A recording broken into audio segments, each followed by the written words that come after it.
चांदूर बाजार तालुक्यातील Brahmanwada Thadi police station अंतर्गत येणाऱ्या वनी बेलखेडा या गावातील मागील अनेक दिवसांपासून मोठ्या प्रमाणात गोवंश चोरी होत असताना स्थानिक पोलीस विभाग मात्र याकडे दुर्लक्ष करीत आहे। यावर कारवाई होत नसल्याने गोवंश तस्करीत वाढ होत असल्याचे देखील नागरिकांनी म्हटले आहे। या सर्वांवर ब्राह्मणवाडा थडी पोलीस विभागाची भूमिका ही संशयास्पद असल्यामुळे त्यांच्या विरोधात 27 जून पासून वनी बेलखेडा येथे शेतकरी आणि गावकरी मिळून ग्रामपंचायती समोर उपोषण करणार आहे। याबाबतचे निवेदन त्यांनी अमरावती जिल्हाधिकारी, ग्रामीण पोलीस अधीक्षक, राज्यसभा खासदार अनिल बोंडे, मुख्यमंत्री आमदार यांना देखील दिले आहेत। ब्राह्मणवाडा पोलीस स्टेशन हे मध्य प्रदेश आणि महाराष्ट्राच्या सीमेवर असल्याने या भागात मोठ्या प्रमाणावर अवैधपणे गोवंश तस्करी होत असते। तरी देखील गोवंश तस्करीवर पाहिजे त्या प्रमाणावर प्रतिबंध लावण्यात ब्राह्मणवाडा थडी पोलिसांचा पाहिजे तसा प्रतिसाद पाहायला मिळाला नाही।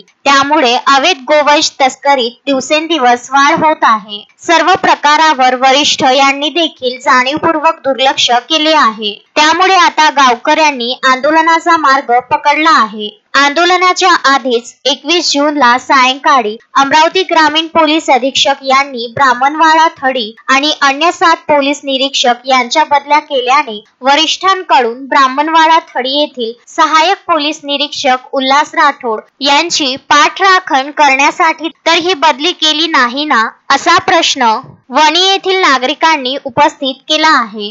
बादल डकरे, विदर्भ न्यूज, चांदूर बाजार।